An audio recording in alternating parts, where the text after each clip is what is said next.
And your screen went darkish. My screen went darkish. This week on the Virtual Skeptic, my screen goes dark. Bob's on Mars. Eve is in a boat. On a boat. Barb is in Yellowstone. And Tim is in Alaska. I am Brian Gregory. And I'm your host. And I am still in Baltimore. As of yesterday. Woohoo! We're not on vacation. Yay. As of yesterday, we've reached 200 homicides in Baltimore. Congratulations. That's not. Wow, that's I was really pulling for you. Yeah. Yep. So probably all people are on the same antidepressant Bob's on. Yeah, probably. Yeah. Hey. I'm going to start this because. What the hell was that, Eve? I just saw the headline. That's so out of context that you can't possibly. Well, while we're talking about antidepressants, let me introduce the crew. We got a small crew tonight, skeleton crew, you might want to call it. I don't think I'd call it that, but hey, this is Bob Glaskowitz, CSI's conspiracy guy, web columnist, blogger for Skeptical Humanities, and Skepticality contributor. This is Eve Siebert, editor and blogger at Skeptical Humanities and contributor to Skepticality Insight at skeptic.com. Unfortunately, we do not have Barbara or we have Tim tonight. Yeah. They are all away. On really cool trips. Away. Someplace where they're having more fun than we are on the internet tonight. Okay, then. You know, we used to have this thing we used to do called the trivia question. I don't think we're doing it anymore. I'm not entirely sure, but evidence suggests that we're not doing it anymore. But there is a video there's a video without raspberries behind me on the TV. If you can figure that out, you can let us know in one or two ways.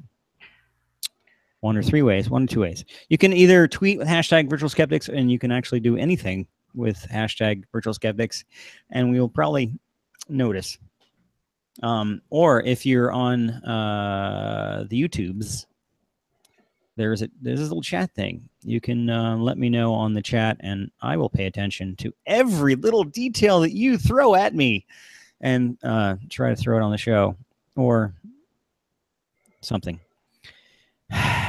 Anyway.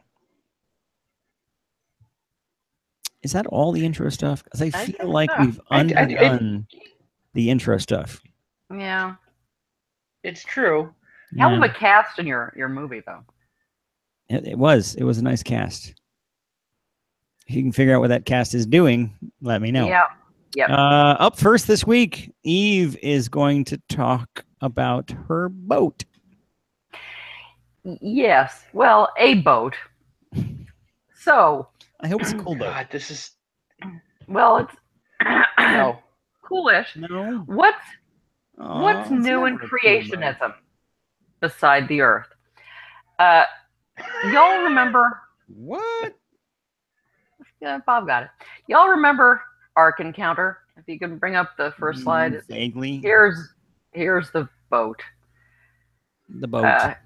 Answers in Genesis's Ode to the Worldwide Flood. I don't think that would actually float. Yeah, it's a perfect replica of Noah's Ark that's exactly accurate in every way except all the relevant ones. It's not seaworthy. It's made with rebar reinforced concrete. If you can bring up the next slide. It couldn't support animals. They're not allowed to keep bunnies on the Ark, much less tigers and dinosaurs. But aside from that, it's exactly accurate. But with cranes and not some old guy and his family. Yeah, not just 6 people. Yeah, it's been. Well, it only takes one person to run a crane, so. Yeah. Anyway, it's been a complicated boondoggle from the beginning. So complicated that I don't even remember all the details, and it's just too depressing to look them up. But basically, it went a little like this. It's always had financial. Yeah, it's always had financial problems. It was proposed at a time when visits to the Creation Museum were leveling off pretty sharply. They didn't get the donations they expected, wanted, or needed. There were junk bonds that weren't selling, and they weren't going to sell enough of them by the deadline. But then Bill Nye debated Ken Ham at the Creation Museum days before the deadline. Well, that was convenient. Then there were tax incentives. They were going to receive tax incentives, but then those expired because they couldn't raise enough money. Then they scaled back a lot and revised the tax incentives request. They got the tax incentives, but then zip lines. Yes, that came later. Well, Creation Museum has zip lines. I'm not sure about Ark Park. Okay. So they got the tax incentives, but then there were concerns raised about giving state money to a clearly religious enterprise. And then there was the hiring issue. For a long time, spokes creationists had spoken vaguely about following all federal and state hiring guidelines. But you mean lying? Equal opportunity, stuff like that. Yeah. But then it became clear that, in fact, employees would be required to agree to a rather elaborate statement of faith. In Forbes, Peter J. Riley refers to this as an affirmative action program for a certain segment of the homeschooled. Which I really liked. So then they lost the tax incentives, and then they sued, and then they won, because it's totally okay to discriminate in hiring if you say that you're suffering discrimination by not being allowed to discriminate. Just ask International Smugglers Hobby Lobby. No shit. Yeah. So the boat was built, and the park opened, and the crowds have been modest. According to most people, not according so much to Ken Ham. Ham says attendance figures are grand. Basically, he says any problems are fake news promulgated by atheists. I don't think he actually uses the word fake news, but it's what he means. Oh, Jesus. Okay, yes. Regardless. No, didn't he say that atheists were praying for it to fail? Was that something he may have said? I don't know. I don't think you know what those words mean, man. That doesn't make any sense, but it doesn't put it beyond him. So yeah. So regardless, Ark Encounter got their tax incentives, and they got them because this tourist attraction was supposed to bring income to an economically hard-hit area. Ham and others associated with Answers in Genesis have suggested that this has, in fact, occurred, but the local business people don't seem to agree. And you'd think they'd be the ones to know. Now, so ignoring for the moment questions about actual attendance versus projections, people come to Ark Encounter, sometimes on church buses. They tour Ark Encounter, and then they go home, or they go on to the Creation Museum. Visitors just aren't spending that much time or money in the surrounding area. But while visitors to Ark Encounter aren't really helping the local economy as much as was hoped, they are putting stress on local emergency services for a town with only 4,000 residents. The Forbes article says that, during the week, Ark Encounter is doubling the size, the number of people in the town, and on the weekend even more. So Williamstown, Kentucky imposed a 50-cent charge on every ticket sold at Ark Encounter to go to emergency services, fire engines, stuff like that.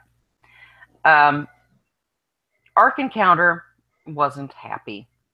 They say they don't have a problem, or they have recently said they don't have a problem paying their fair share, and any negative stories are, again, fake news promulgated by They just wanted to put a cap on the amount, because they say they're paying, a huge percentage of this charge compared to other local businesses, which is true, because giant boat. So they said they just wanted to put a cap on the amount, but the town council wouldn't negotiate with them.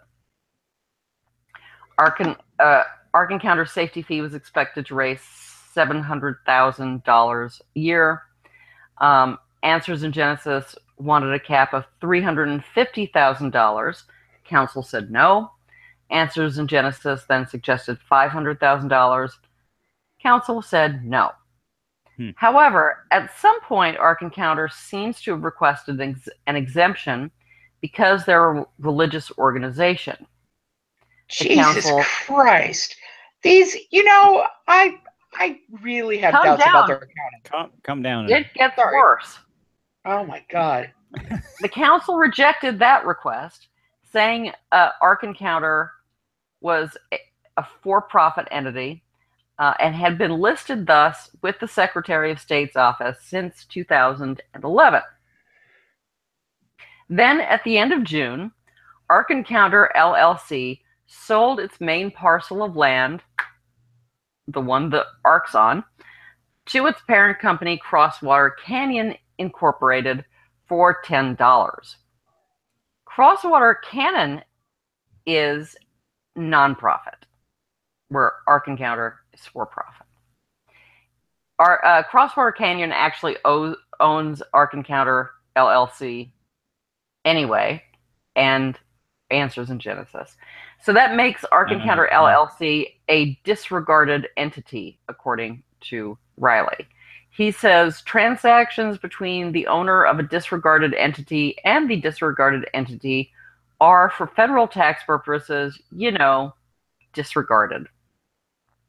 Status as disregarded entity might not apply for various local tax purposes. Anyway, this sounds so frickin' crooked.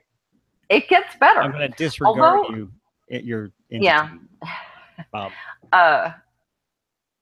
Although the property is worth $48 million, according to the Grant County Property Valuation Administration, the deed of sale put its value at $18.5 million.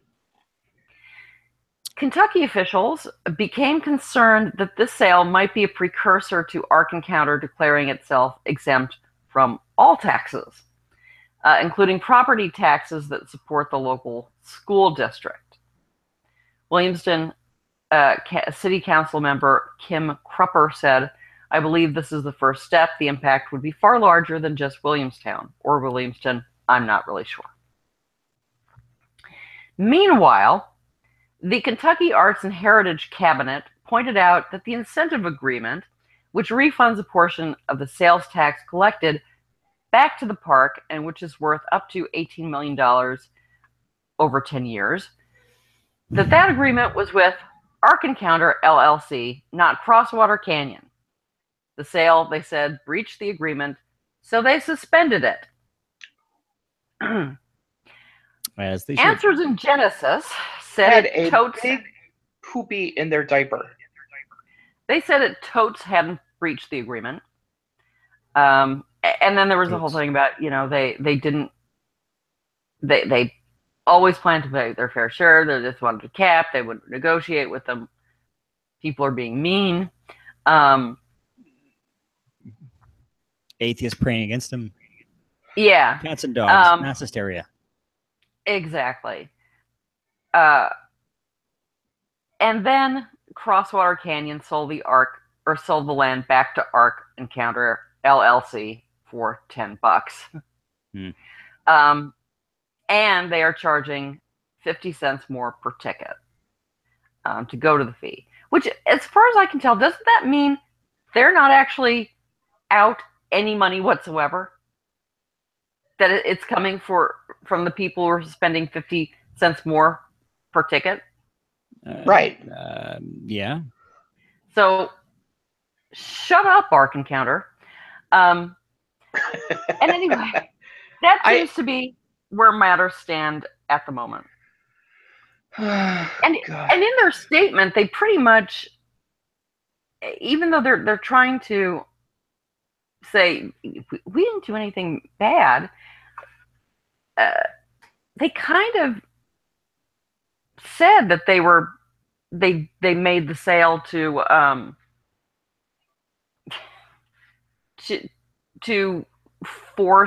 try to force the council into doing what it wanted.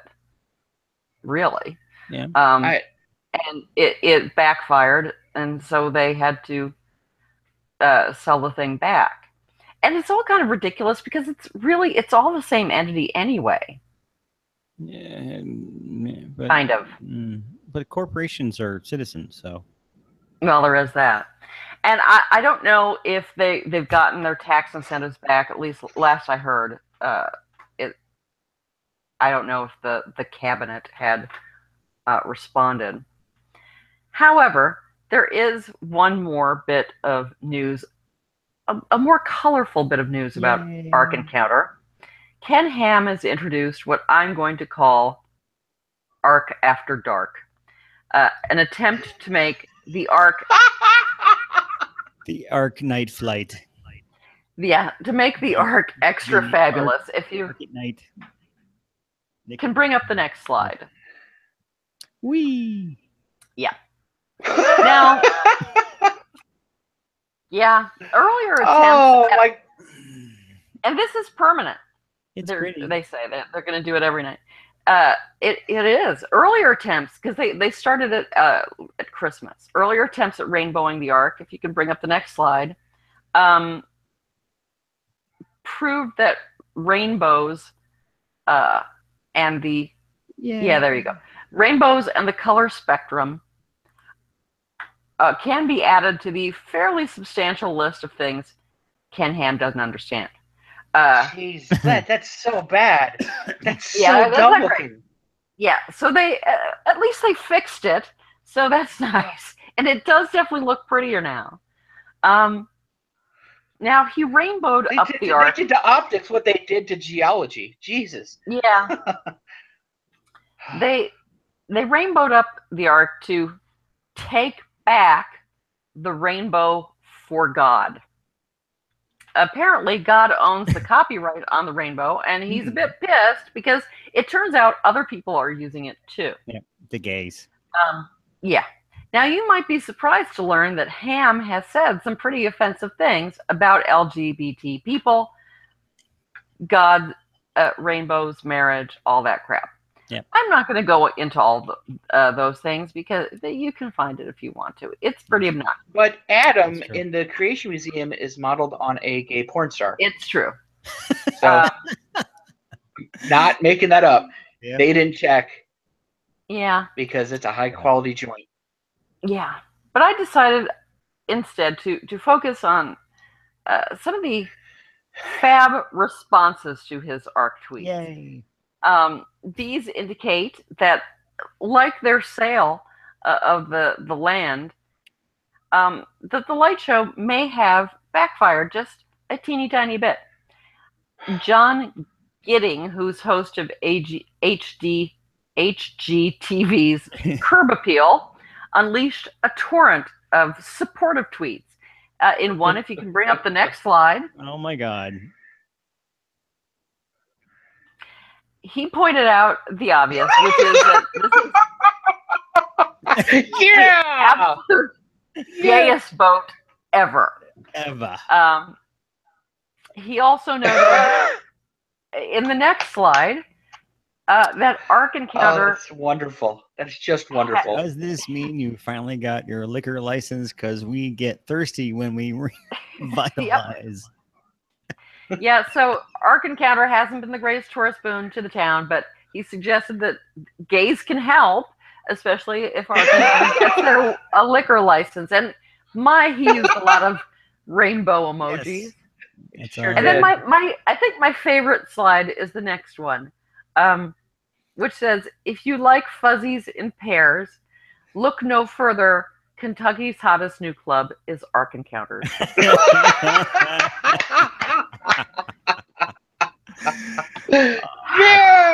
that's the best. Yeah, I don't think he's going to take back the rainbow. I think that ship has sailed, unlike the Ark.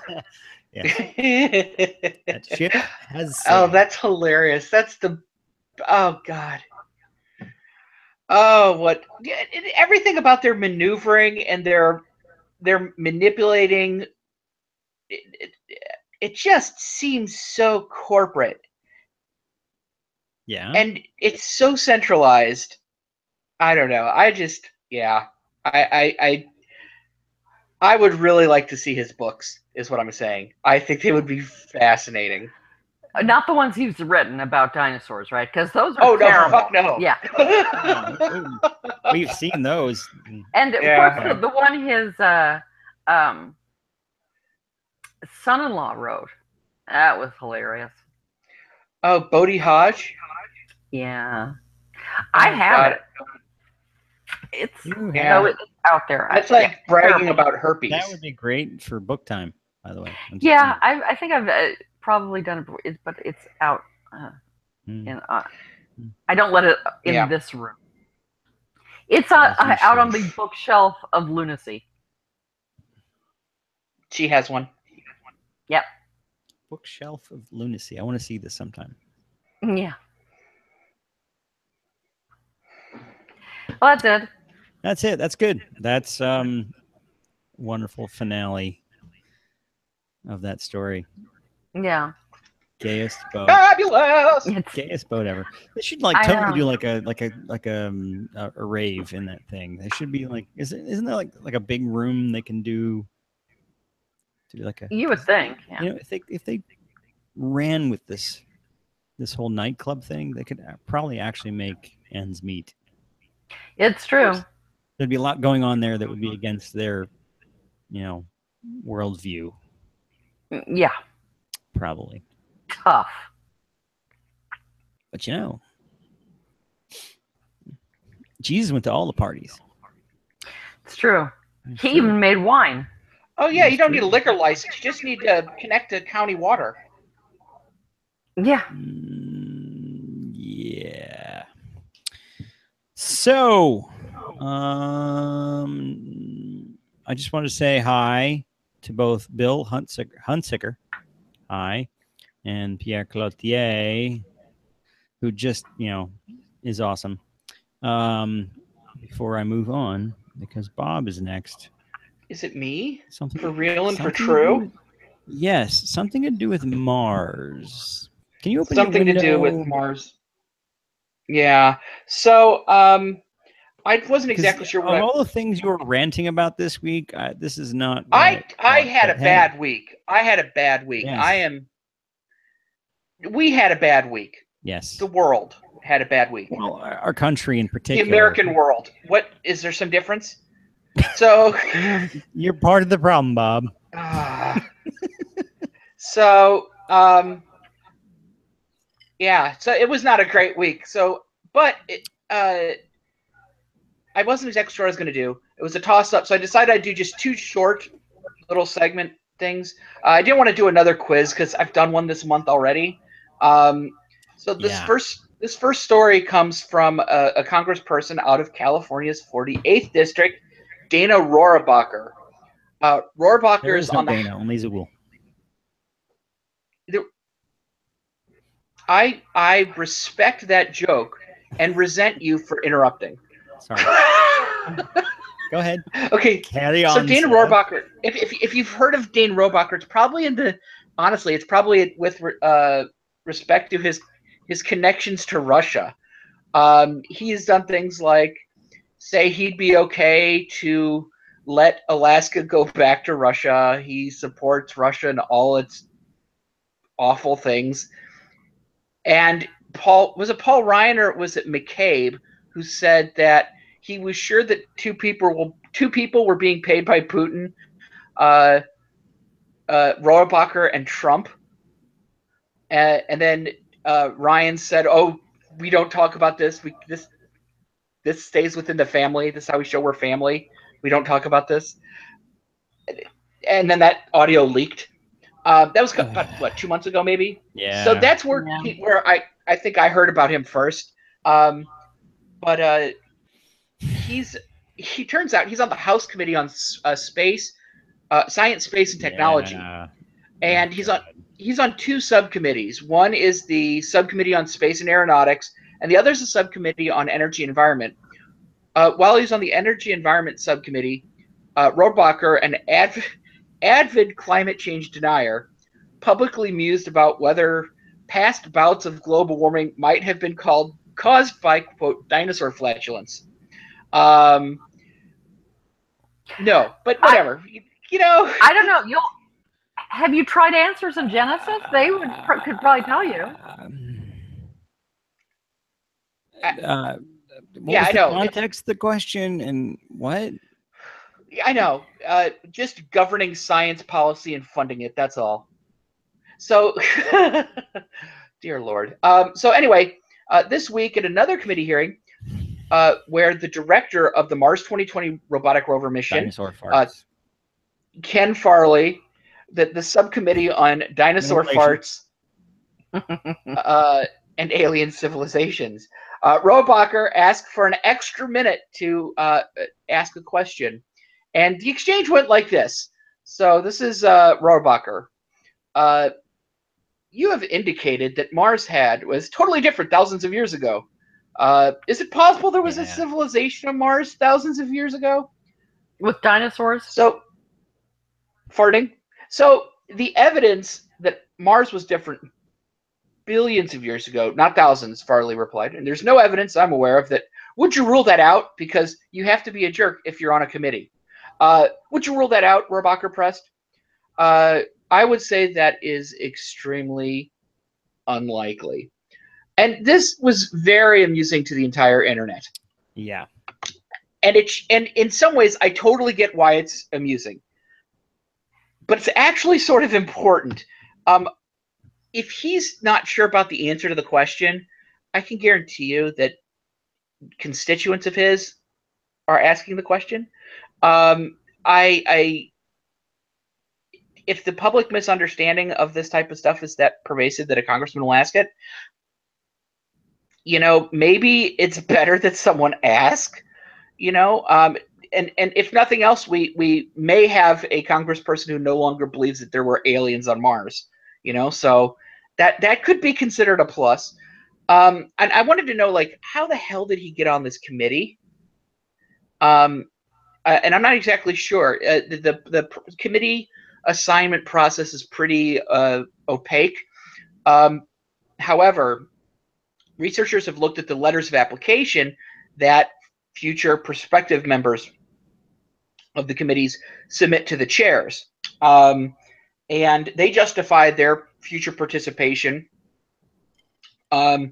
according to professional experience, geography, and electoral considerations. So I guess if you have this CDC in your district, you'll be on the Health and Human Services Committee or something.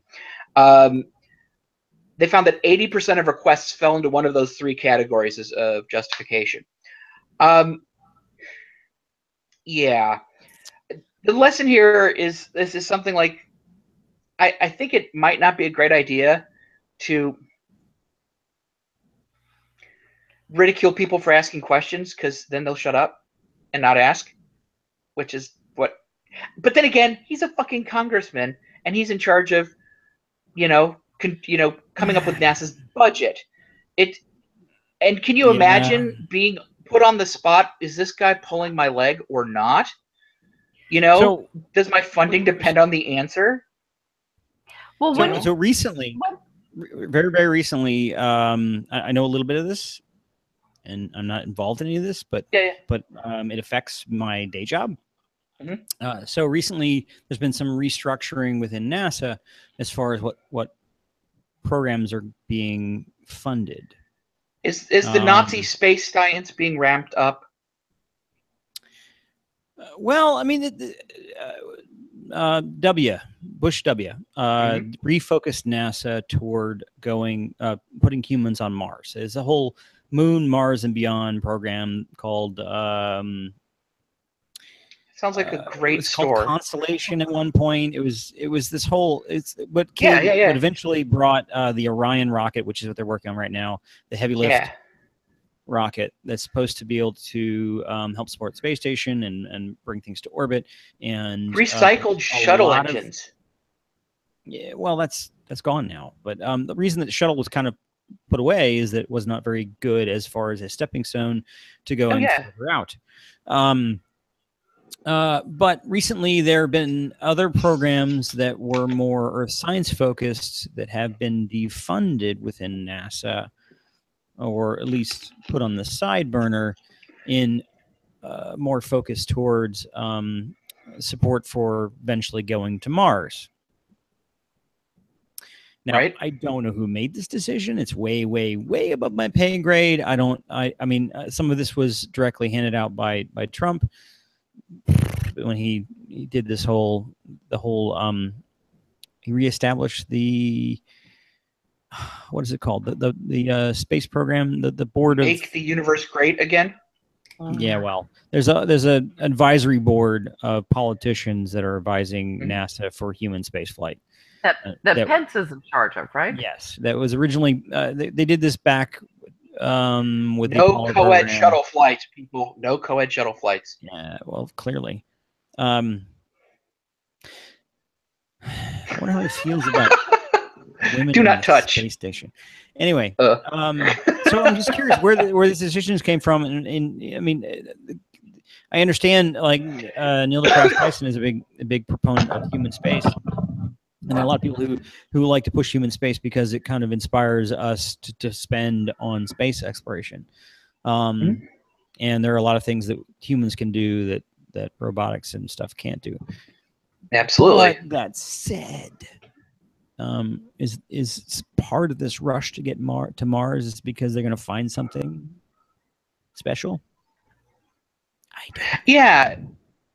I've heard a lot of talk lately about what our priorities should be. We could do some pretty kick-ass science. I mean, you look at the stuff that's coming back from Jupiter right now, and we could do some amazing stuff at the moons of Jupiter and the moons of Saturn if we were to go that way, you know. And the other thing about Mars is so tough. It's such a deep gravity well that it makes getting back, if you're going to do that, it looks like more or less a one-way trip, you know. Well, it's just Mars is smaller than Earth, so it's smaller than Earth, but to get off of it, you have to move all that equipment there, right? Yes. Well, the problem with supporting humans anywhere is that you need a shit ton of equipment to support humans. Because we're farting water balloons, basically. You need to keep them on and water. Yes, all this stuff, and Mars, because it's mostly barren and we haven't found much water there, or only like remnants of stuff. We would have to probably send equipment ahead of time so that there'd be somewhere to live the humans ahead of time. And all of this has to do with the fact that it's so incredibly far away. I mean, most people can't fathom how far away Mars is, and it's the second closest planet to us. Space. It's really big. It's really mind-boggling big. You may think it's a long way down to the chemist, but that's peanuts compared to space. I mean, the moon, everybody considers the moon being close, right? Well, it took us a week to get there. Yeah. So, and I mean, and the moon would be hard enough to plant humans on for a long period of time. I mean, they essentially were tethered to a lifeboat, a tiny little lifeboat, and they could only go so far away from it. So, and that was an incredible. I mean, we had to pretty much rally the entire country, to get enough people involved in this and people excited about this to get it to happen, and we had to kind of do it by the skin of our boots, or whatever the expression is. And we needed a president to give a really hang your ass over the ragged end. That's what they're doing back there. Yeah. Those steely-eyed missile men. Yeah. So, and we haven't been anywhere close to the moon with humans in a long time. Yeah. Well, the thing that so, Eve, you're going to say something? No, I just said we needed a president to give a really good speech to get men to the moon, and that's not going to happen. Yeah. No, the thing that I find so frustrating is that we have come so far along in terms of technology, of what the miniaturization of technology, the types of capabilities that we would have. You know, we could do some really neat stuff if we were to throw in behind a full-fledged, human exploration project. However, we could do a huge amount remotely as well. Yeah, I mean, I would like to. That's the whole argument, is that we could do a whole lot more science with robots. Satellites are essentially just robots, and with the same budget as what would take to support humans in orbit and beyond. We can send great cameras. We can send a lot of detectors. We can send robot arms. I mean, we can send all kinds of stuff and do some crazy, crazy cool stuff with less money, because we don't have to support human life. I would love sample return missions. That's what I want to see. Sample return missions. Have you seen all over the Life?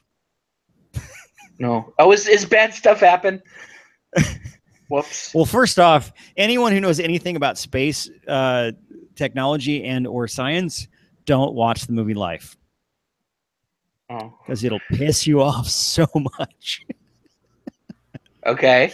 Yes, I watched it, and first off, so the movie starts where they're doing a baseball catch of a returning satellite with the robot arm on the space station, and I yelled all kind of crap at the screen. So totally. And then you got kicked out of. So I haven't seen much of the movie. I got kicked out of the theater. Yeah. Yes. Oh, that's frustrating as hell.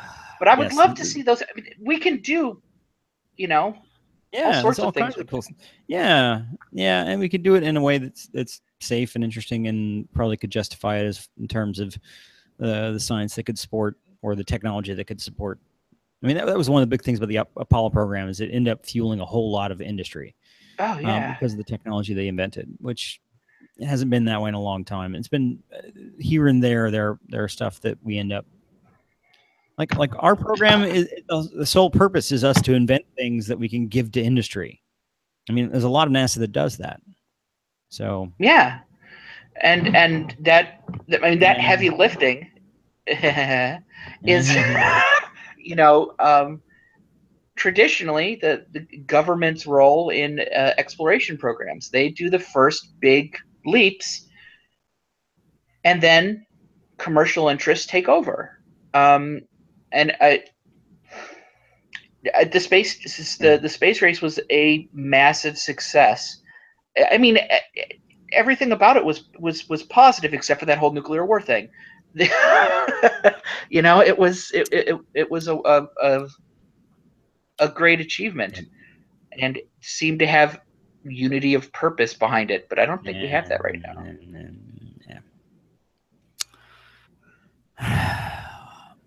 So NASA gets, I think it's 0.1% of the federal budget.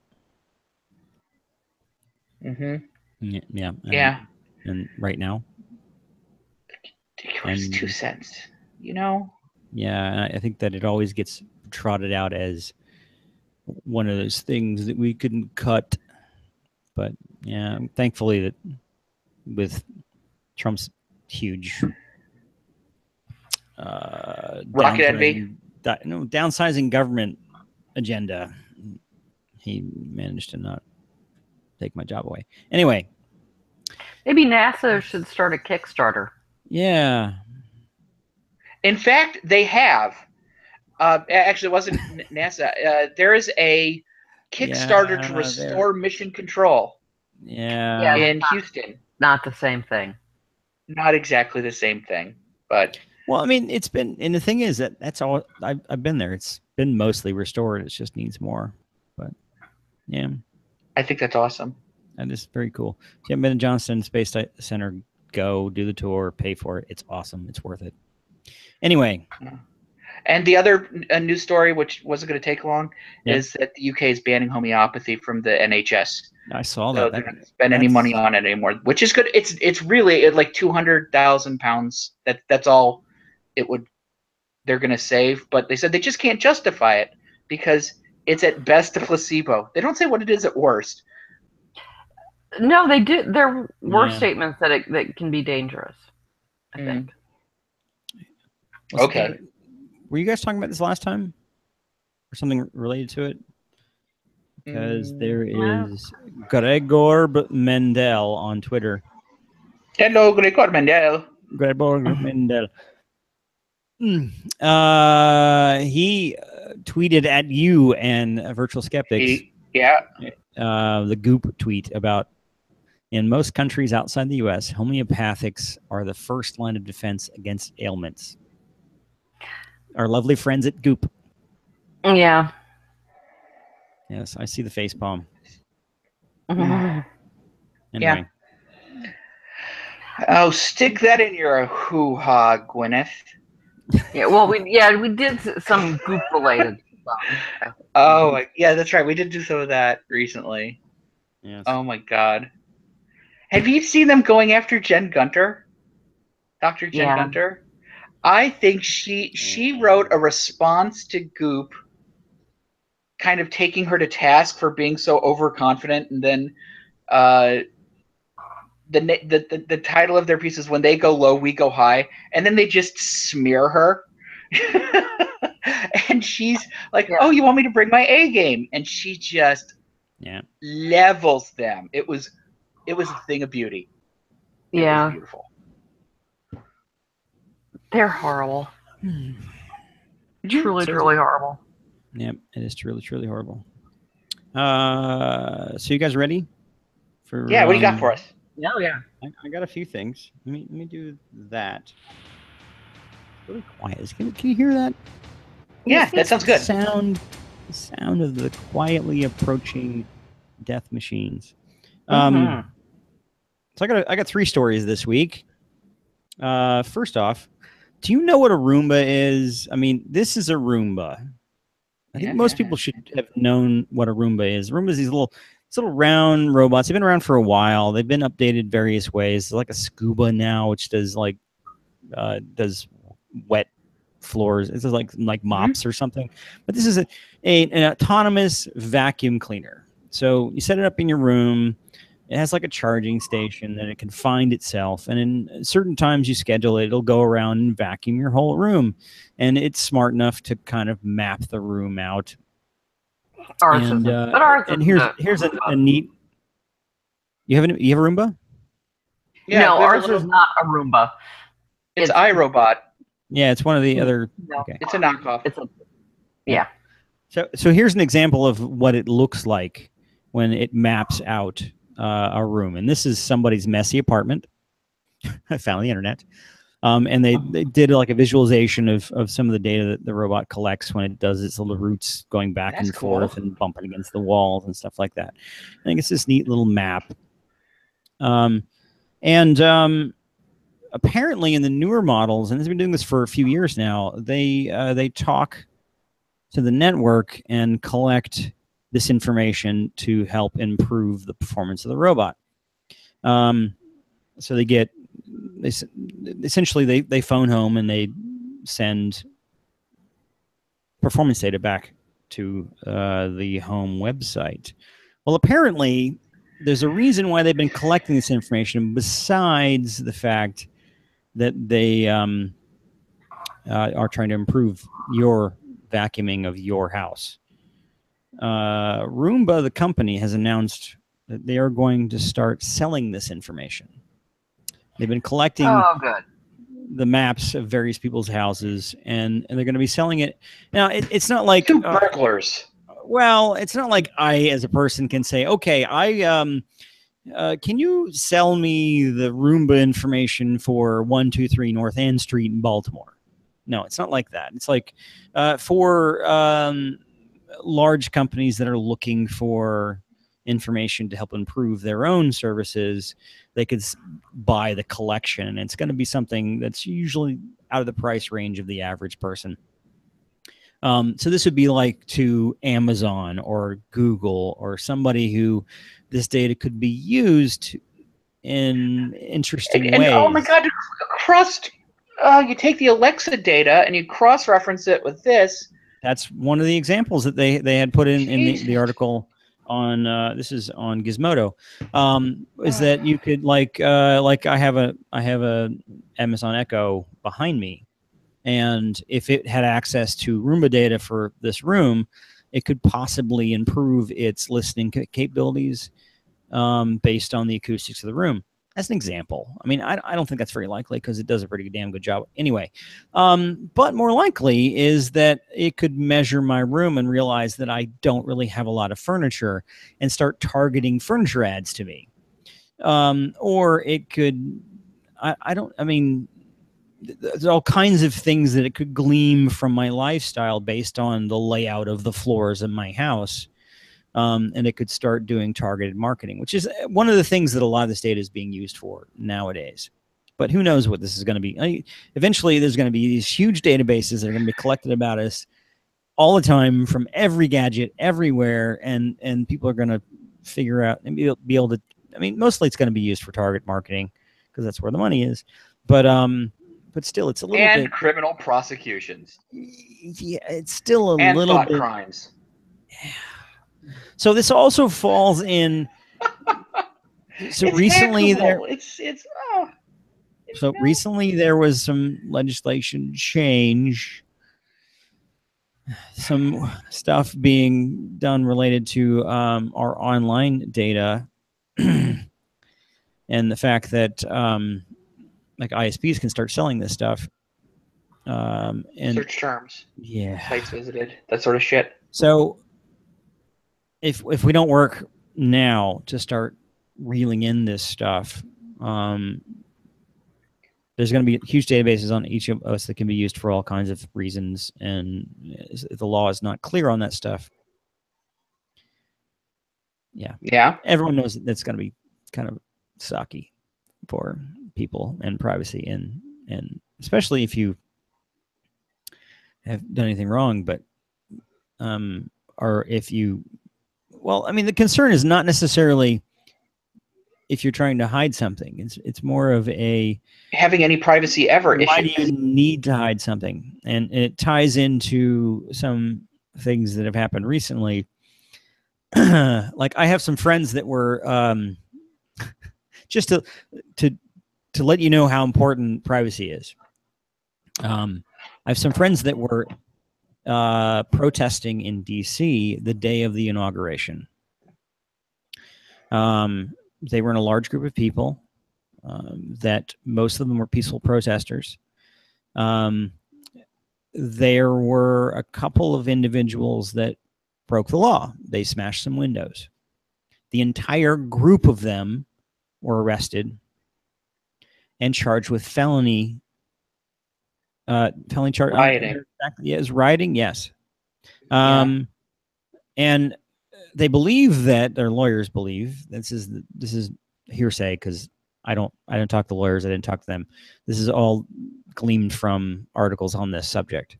So the reason they were charged with felonies is so they could get all the information off their phones. So pictures, emails, anything related to it allows them to essentially get all the evidence that's stored in your phones, which, all kinds of stuff they could find. This case is still pending. But these are your friends? I've heard of this. This is... Yeah, a couple friends here in DC that were involved in that. I was sitting their dog during that week, which is why I wasn't there. Wow. I'm kind of glad for myself, but it sucks for them. They're currently working with the ACLU and it really good bogged down on this stuff. But as an example, it's digital data. In the case where, in like this case, where they're being unnecessarily harshly prosecuted. I mean, protesting shouldn't be. It isn't illegal in this country. I mean, it's not a felony, that's for sure. And because a couple of people broke the law, everyone is being called in for this. And they have been for a year now, 6 months, embroiled in this stuff. And it costs them money and time, and it prevents their travel. And they spent some time in jail, but they may end up costing them lots of money or jail time. So this is like example of one of the cases where access to their information is a big deal. Yeah. Anyway, I'll stop that sidetrack. I'm gonna follow up on that story with the ACLU. I want to. They've been doing. Listen, well, if you're friends with me on Facebook, I've been reposting some of their posts because there's been some DC protests and like shows of support to try to overturn their ridiculous. One of the story, the lessons is if you're going to protest, leave your stuff at home, leave your equipment at home. Yeah. But you shouldn't have to. No, you shouldn't have to. Property. Yeah. You would think. And if you're involved in this, and they may, with a warrant, they can search all kinds of stuff, right? It's a felony charge. Anyway, let me move on to something a little more fun. This little guy, guy's so cute. So if you don't know what you're looking at, first off, this is a picture from on board the International Space Station, and that little cute ball guy is sitting there floating in zero gravity on the space station. And I've got let me do this. This is their video. This was recently put up on the space station by JAXA, the Japanese space agency, and it was put up there on one of the Dragons, which is the SpaceX refuel. There she's unpacking it. So it's essentially that's a hell of an unpacking video, unboxing video. There's all. Let me fast forward a bit. No, there you go. There it is, just floating around. So it's a ball of a couple of really nice high definition cameras, and they can kind of task this from the ground, which means they can control, like tell it where to go look. And it floats in zero G and uses it's essentially a three-dimensional gyroscope. So it has spinning weights, and if they spin in a certain way, it can actually hold it very, very steady and point at a particular location. And they can also stop those weights or change the speed of those weights to change its position through inertia. So it doesn't have to actually have any locomotion in it. Now, I think it does have a fan as well, because there's atmosphere on the space station, so it can kind of push itself around with the fan. Really? That's adorable. But it's this cute little, and the idea is that I want one. It would just lie there, but I want one. Yeah, it only works in zero gravity. No, because we don't have any way of anti-grav right now. So if you're in a gravity well, you're shit out of luck. Which includes most of us. But yeah, it's kind of cool, and like one of the things they were saying is a lot of what the astronauts do on the space station is deal with cameras, because they have to film experiments, they have to do like video talks to the ground and all kinds of interesting video stuff that they do.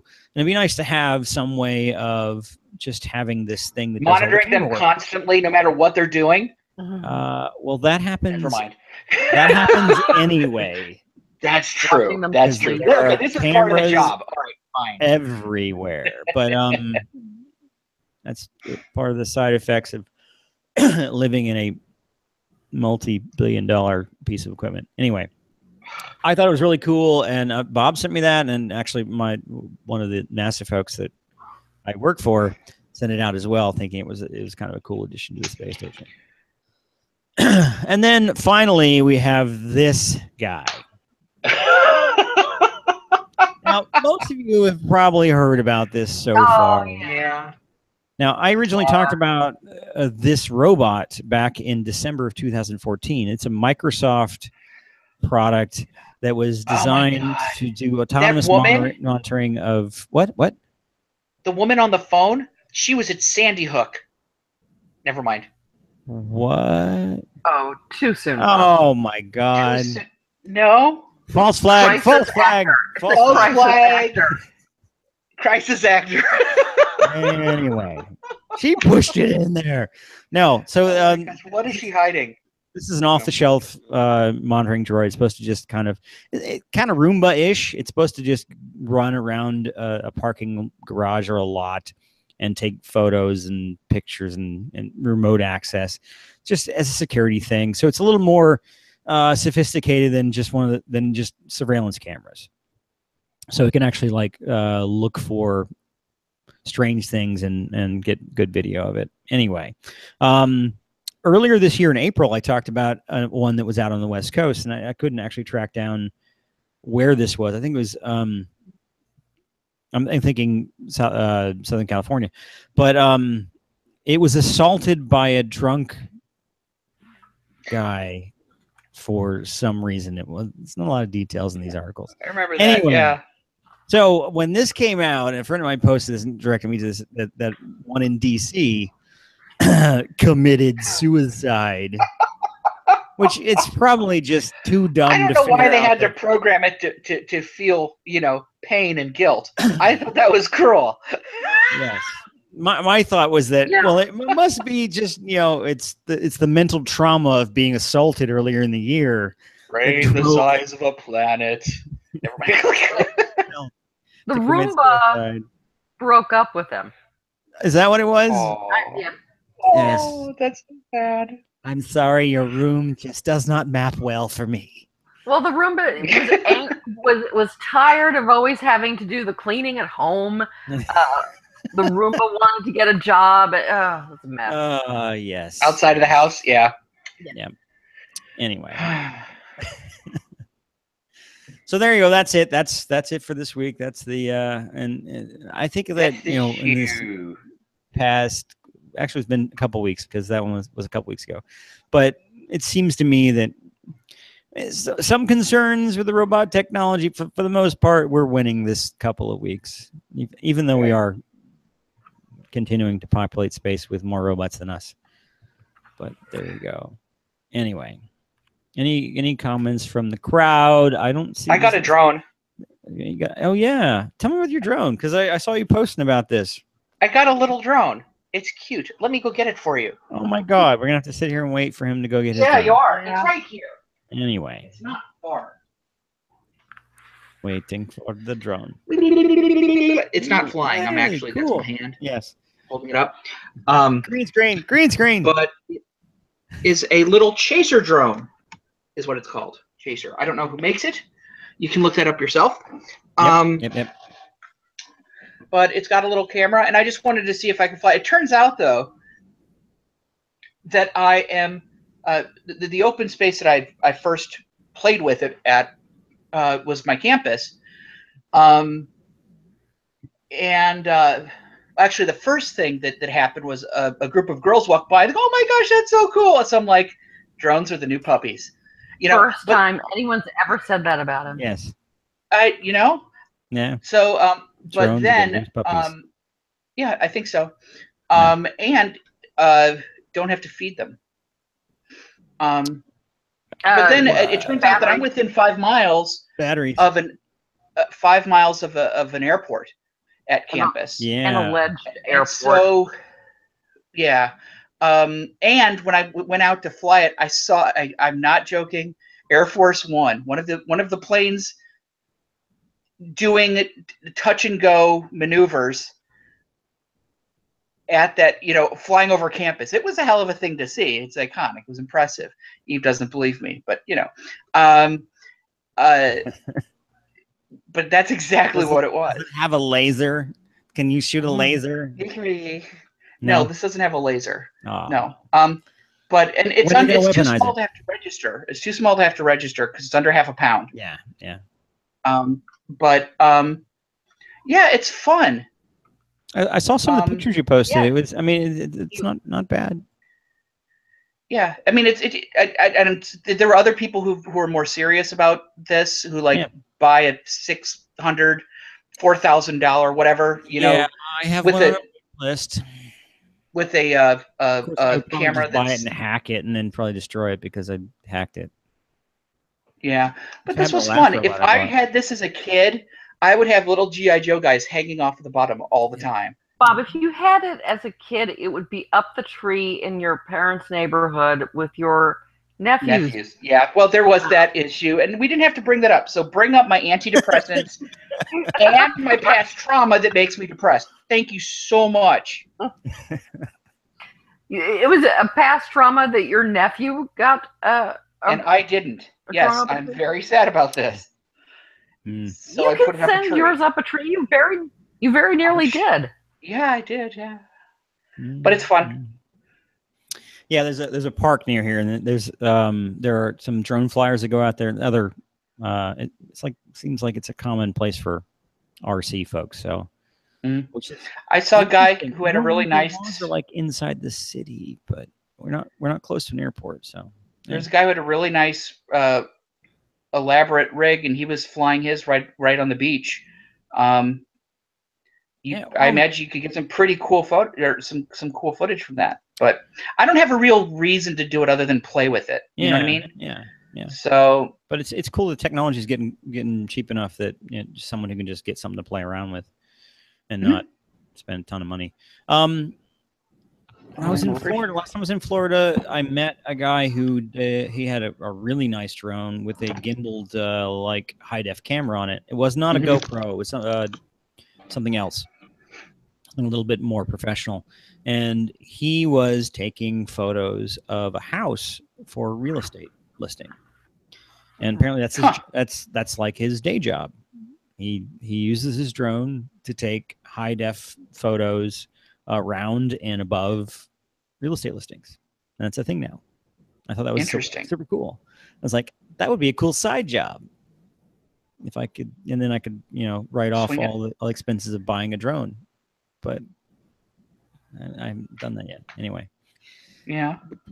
I think that I would probably just do that so I could spend money on a drone and then like maybe take a job every once in a while to justify having for friends business. I don't know. Yeah. Anyway. But you've blown that because you just admitted it on the internet. Yes. So good job. Oh well. We're an hour over and we've got a good crowd. Let's wrap this up. I just wanted to mention that Andrew Hansford, this one was for you, man. Although unfortunately Pierre Cloutier got it first, but I'll come back to that. I even knew what it was just from the opening credits. Yes. Well, thank you. I did show you the opening credits. I have no idea what it is. The answer to the trivia question, this is 42. Of course. Yes. I don't have any announcements. Do you have any announcements? I mean, no. Nothing going. Our talks from DC, from Balticon, are up at the YouTube channel. Still up. I've been trying to put those on our Facebook group and such. Bob and Eve and some other people did talks at Balticon. They're all Nathan doing too. They're all on the NCAS National Capillary Skeptics YouTube channel, but I'm also putting the links out on our Facebook group. So look for those. There's some really good talks. No. Don't read the comments. No, don't read the comments. Never read the comments. Never read the comments. You know better than that. Book time. I guess we could do the book time in weird. I was gonna look that up while you guys were talking, and I'm gonna need you guys to take a long time to do your books because. All right. Who's doing first? I can go. Give me 1 sec to dismiss. Nobody's prepared. I am prepared. No. Okay, go Eve. Such genealogies were immensely popular, and as fascinating to the general public as they were to historians and other scholars. As tables of descent, they provided a continuous record of human history from the creation through the post-flood era down to modern times. But it was these very attributes that made these records unpalatable to certain scholars who delighted to call themselves rationalists, and who sought from the 18th century onwards to replace such history with certain anti-biblical notions of their own. Such was their success in this that today hardly a scholar can be found who would dare to base his history on the truth and reliability of these records. So what is in the early Saxon records that renders them so unpalatable to modernist taste, but which might interest us in our present inquiry? Ready, Bob? Just about. Oh my God. Yeah, this is not cooperating. Is all right. So hold on. Pythagoras had uncovered for the first time mathematical rule governs a physical phenomenon and demonstrated there was a fundamental relationship between mathematics and science.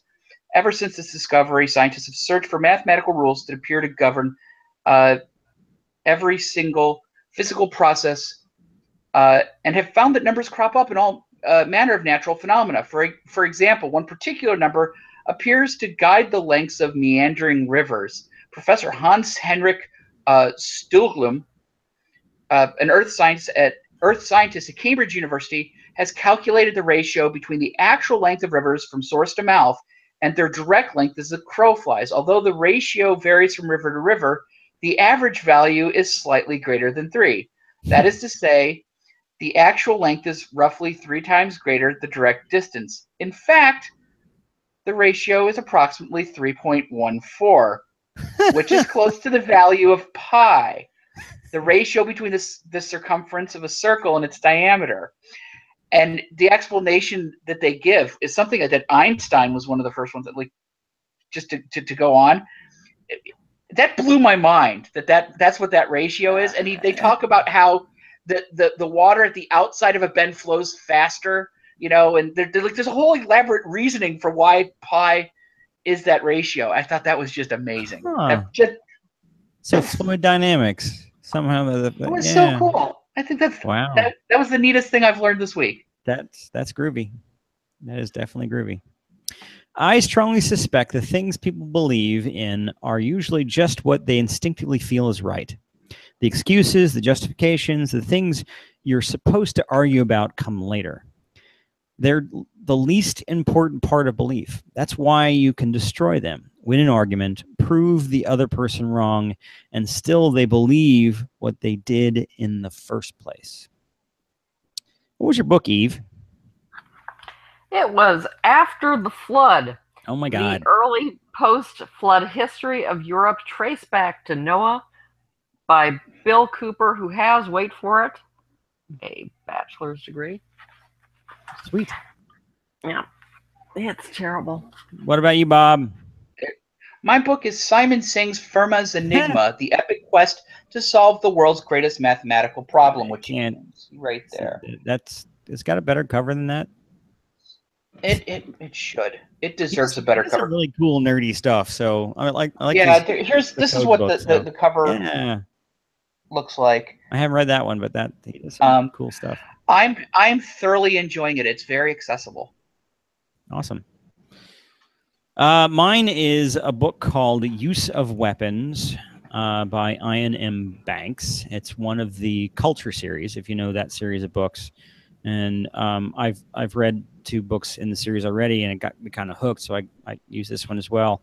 And this one follows a character who's doing dirty work for this idyllic culture that's run by machines.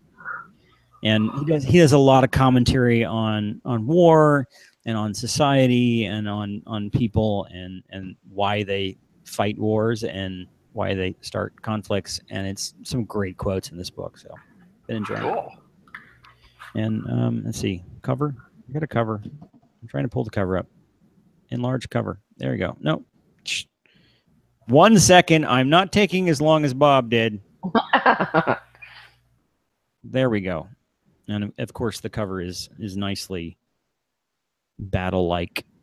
So I really enjoy his series. He does a lot of like explorations of this, just different aspects of what society is in these books. Have you read anything by Bruce Sterling?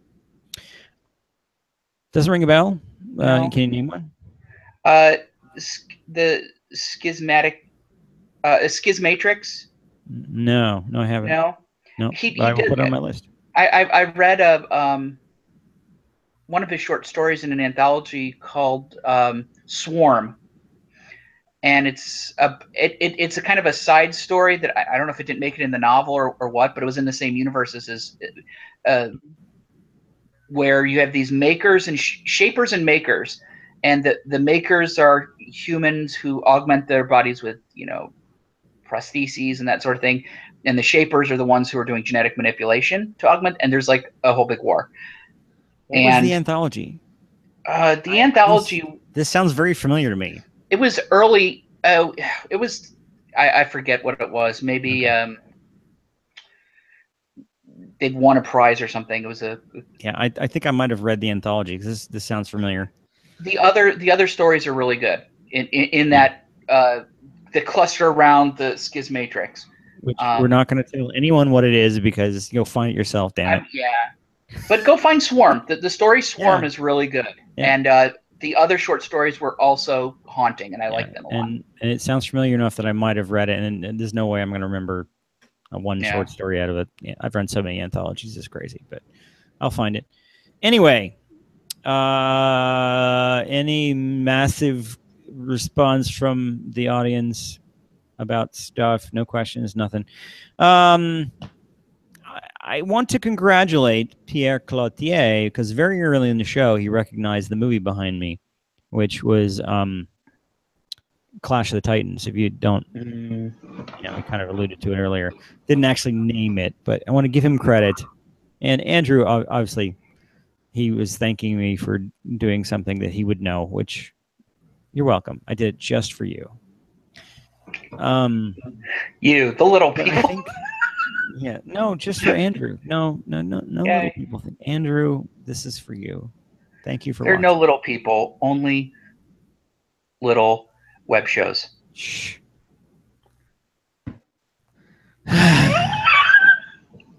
Okay, I think we're done everything that we planned on doing this particular episode. So and more. Yeah. So I'm going to say it's time to dance and do that. Thank you everyone for watching. There you go. Do that thing. Virtual Skeptics is an independent production of whatstheharm.net, Skeptical Communities, myself, ICBS Everywhere, and Doubtful News. The logo was designed by Sarah Mayhew at sarahmayhew.com, and our theme music is by Music Ant and used with permission. And nobody's dancing. What's up with that, man? Gotta at least do... It's minimalist dance.